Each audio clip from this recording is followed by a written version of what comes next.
The Buddha never told anyone to clear their mind. Not once. In any text. His word for what we call meditation literally means remembering, and that single mistranslation from an English scholar in 1881 is the reason most people sit down, fail to make their thoughts disappear, and decide they are broken. They are not broken. They were given the wrong instructions. I know because I was one of them. Sitting cross-legged, counting breaths, squeezing my mind shut, like a fist around sand. The harder I gripped, the more it spilled. And the most remarkable part, the person who understood this fastest never sat in meditation at all. To understand how meditation went wrong, you have to meet the man who broke it. In 1881, a British scholar named Thomas William Rhys Davids sat in his office at the Pali Text Society in London with a problem. He was translating the oldest Buddhist scriptures from Pali into English. The first person to do this systematically, and he had reached a word he could not solve. The word was sati. He knew what it meant. The root is smarti, and it means memory, remembering, the act of keeping something in mind. But Rhys Davids looked at that word and made a choice that would ripple across a century and a half. He did not write memory. He did not write remembering. He invented a new English word, or possibly revived a dead one, and wrote mindfulness. And just like that, the connection snapped. The original instruction, remember to pay attention to what is happening right now, became something vaguer, something that sounded like stillness, like emptiness, like clearing. It was not Rhys Davids's fault. He was a careful scholar. He even wrote in his own notes that sati is literally memory. But the word he chose did not carry that meaning into the next century. And by the time meditation apps and retreat centers and YouTube videos got hold of it, the instruction had drifted so far from the original that it became its opposite. The Buddha said, remember, the modern world heard forget. Forget your thoughts. Forget your worries. Forget the noise. Make it all go away. Your mind is like a glass of muddy water, and every time you sit down and try to force it clear, you are stirring it with a stick. The instruction was never to stir. It was to watch. But there was a monk 1,400 years before Rhys Davids who made the same mistake. Not with language, but with his own body. And what the Buddha told him is something you will recognize in your own practice immediately. His name was Sona. Before he became a monk, he was one of the finest musicians in the region around Rajagaha. A man whose fingers knew the precise tension of a lute, string the way a surgeon knows a scalpel. He gave up everything to join the order. And he brought the same intensity to meditation that he had brought to music. He practiced walking meditation from dawn until dark. Not for days, for weeks. He walked the meditation path until the skin on the soles of his feet cracked open. The path was smeared with blood. The text compares it to a slaughterhouse floor, and still, he could not reach the state he was aiming for. His mind would not go quiet. His thoughts would not stop. He was ready to quit. He sat in his cell and thought, I am one of the most energetic monks here. I have given everything, and still my mind will not clear. Maybe I am not cut for this. Maybe I should go back to my old life. The Buddha heard about Sona's struggle and came to see him. And he did not say, try harder. He did not say, try softer. He asked a question. Sona, when you were a musician, when the strings of your lute were too tight, did it play well? No, Lord. The sound was sharp and unpleasant. And when the strings were too loose? No, Lord. The sound was dull and lifeless. But when the strings were tuned to the middle, not too tight, not too loose, then your lute had a beautiful tone? Yes, Lord. Sona, it is the same with the mind. When effort is too tight, it leads to strain. When too loose, to dullness. Find the middle. Tune your practice the way you tuned your instrument. Sona heard this, and the text says, he became an arahant fully awakened, not by trying harder, not by clearing his mind, by tuning. And here is the detail that most people miss in this story. The Buddha did not tell Sona to stop thinking. He told him to stop forcing. The mind was not the enemy. The effort was wrong. Sona was trying to play a melody by snapping the strings. In 2005, a neuroscientist at Harvard named Sara Lazar put long-term meditators inside a brain scanner. She expected to find that meditation quieted the brain, that experienced meditators had learned to suppress activity. What she found was the opposite. Their brains were not shutting down. They were building new tissue. The cortex, the outer layer, responsible for attention and sensory processing, was physically thicker in meditators than in controls.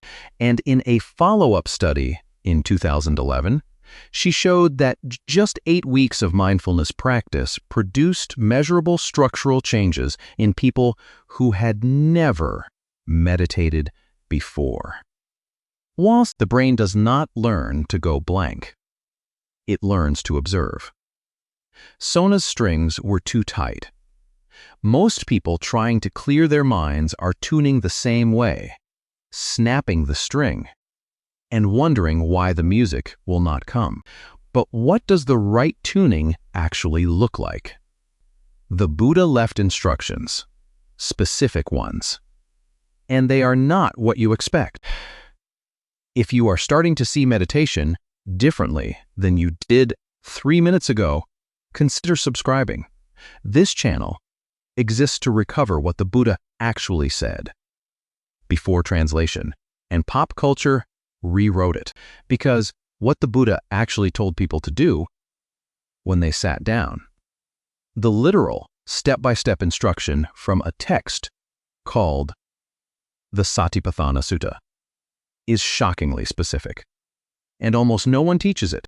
The text is called the Satipatthana Sutta, the discourse on the foundations of mindfulness.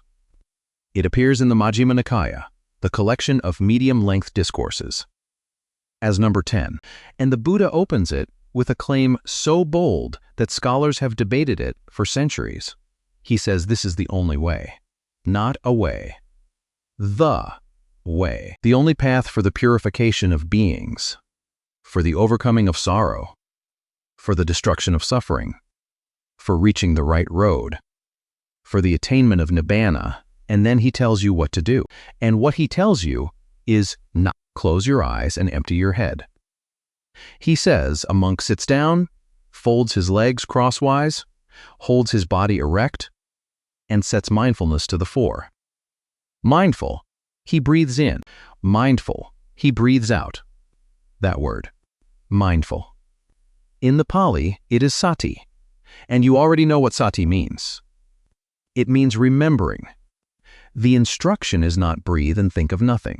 It is breathe and remember that you are breathing.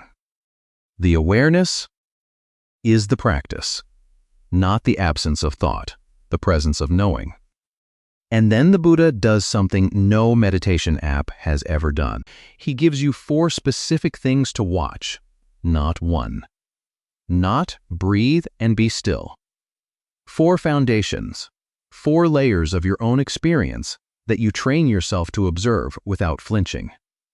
The first is the body. Know what your body is doing. Breathing in long, know you are breathing in long. Breathing in short. Know you are breathing in short. Walking? No, you are walking. Standing? No, you are standing. This is not poetry. It is a diagnostic checklist. You are training the mind to register what is actually happening instead of what it wishes were happening. You have done this. You sit down, force your back straight, and within 30 seconds, your mind is not empty. It is calculating how many minutes are left. Your back aches because you are performing a posture instead of inhabiting a body. That ache, that is the first foundation trying to talk to you. And you were ignoring it because you thought the goal was silence. The second is Udāna. And this word does not translate the way you think. English says feelings, but Udāna comes from a root that means both to feel and to know. It is not your emotions. It is simpler than that. Every experience you have, the Buddha says, arrives with a tone. Pleasant, unpleasant, or neither. That is Udāna. And the instruction is not to stop having reactions. It is to nurture them. Pleasant. No, it is pleasant. Unpleasant. No, it is unpleasant. You are not clearing anything. You are reading the instrument panel of your own mind. The third is the mind itself. When the mind has desire, know the mind has desire. When the mind is angry, know it is angry. When the mind is scattered, know it is scattered. When the mind is focused, know it is focused.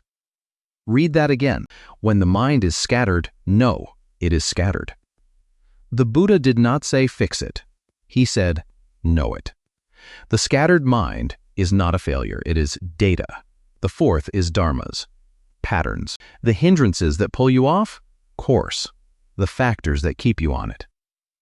You watch them the way a weather forecaster watches a satellite map. You do not stop the storm. You see it coming. Sati is not turning off the radio. It is tuning the dial until you can hear clearly what is already playing. And here is what this means for you tonight. When you sit down and your mind races, when thoughts about work and groceries and that conversation you should not have had flood in, you are not failing. You are doing step one. The moment you notice the flood, that noticing is sati. That is the practice. Every time your mind wanders and you catch it wandering, that is not a mistake you need to fix. That is a repetition. That is the bicep curl, what you have been calling. Failure is the exercise itself. The Buddha did not build a practice for people with quiet minds. He built it for people with loud ones.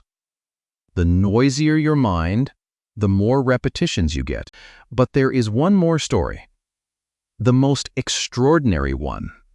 About a man who traveled across India for complex meditation instructions and received the shortest teaching in Buddhist history. And what that teaching reveals is the deepest layer of what the Buddha meant by sati. His name was Bāhiya. He was not a monk.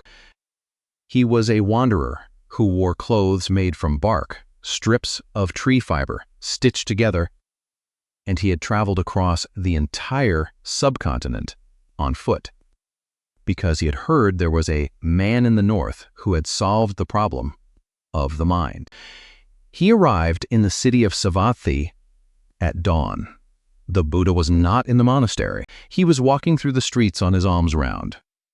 The daily walk where monks collect food in silence, eyes lowered, one house at a time. Bāhiya ran to him.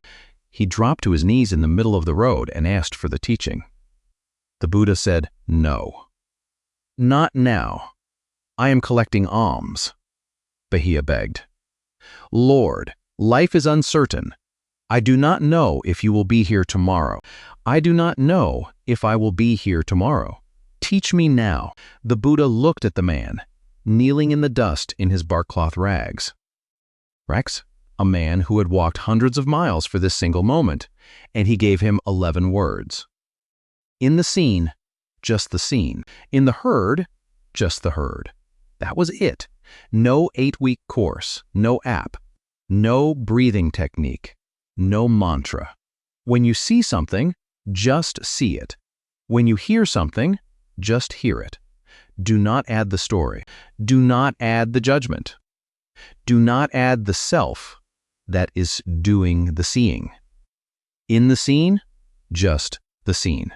And then the Buddha said something that lands differently now that you know what sati means. He said, when for you there will be only the scene in reference to the scene, only the herd in reference to the herd, then Bāhiya, there is no you in connection with that. When there is no you in connection with that, there is no you there. When there is no you there, this, just this, is the end of suffering. The text says Bāhiya understood completely. On the spot, standing in the street, still wearing bark. He became fully awakened, and he never sat in formal meditation. That is the person from the opening of this video, the one who understood fastest, never sat down to clear his mind. He just learned to see without adding. And this is what connects every thread in this story. Rhys Davids translated sati as mindfulness, and the world heard emptiness. Sona tried to force his mind into silence and bled for it.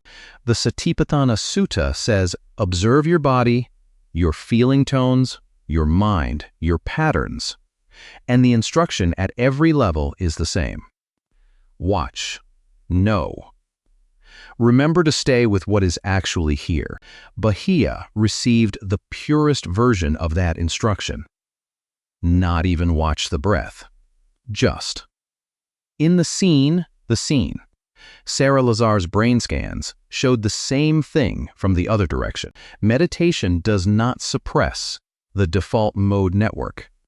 The part of the brain that generates your internal monologue, your daydreams, your worries. It changes how that network connects to the rest of the brain. It builds observation circuits. The brain learns to see its own activity without being hijacked by it. That is not clearing. That is exactly what the Buddha told Bāhiya. On a street in Savatthi 2,500 years before anyone owned a brain scanner. Remember the muddy water? The water was never dirty. It was just unsettled, and settling is not something you do. Samadhi, the state every meditator is chasing, comes from a Pali root that means to place together. Not to force, not to concentrate until your jaw clenches. To unify. The mind places itself together when you stop pulling it apart. When you stop demanding that it be something other than what it is. When you remember, and there is that word again, sati, remembering, to let the scene be just the scene. So here is what the Buddha actually taught about meditation in 3 lines you can carry with you tonight. The first, the word sati does not mean emptiness. It means remembering. The instruction was never to erase your thoughts. It was to remember, to notice them. You have been trying to solve a problem that does not exist. A noisy mind is not a broken mind. It is an untrained one. And training does not mean silencing. It means watching. The second, tonight, when you sit down, do not try to clear anything. Breathe in and know you are breathing in. A thought arises. Know a thought has arisen. Do not resent the thought for arriving. Do not chase it either. Let it come the way a sound comes through an open window. You hear it. You do not slam the window shut, and you do not run outside to follow it. An itch, a worry, a flash of something you said 6 years ago. Know it, feel it, let it pass. You are not pushing anything out. You are letting everything be seen. That is the entire instruction the Buddha gave. That is what Bāhiya heard standing in the street. in the scene, just the scene. The third, you were never bad at meditation. You were given the wrong instructions by apps, by well-meaning teachers, by a translation choice made in 1881 that drifted further from the source with every decade. Every time you sat down and your mind raced and you thought you had failed, you were doing it. The noticing was the practice. The wandering was the wait. The return was the repetition. You were not broken. You were training. You just did not know it yet. I am curious. What were you told meditation was supposed to be? And when did you first realize something about that instruction did not add up? Tell me in the comments. If this changed how you see meditation, subscribe. There is an entire tradition of teachings like this, practical, specific, and almost nothing like what the modern world has turned them into. Most of what you will find about meditation online is dressed in language designed to sound profound. But the Buddha's actual instruction fits in a single breath. Know what is here. That is all. The Buddha spent 45 years teaching people one thing: not how to stop thinking, how to start seeing. And the seeing begins the moment you stop drowning yourself trying to stay afloat and let the water hold you.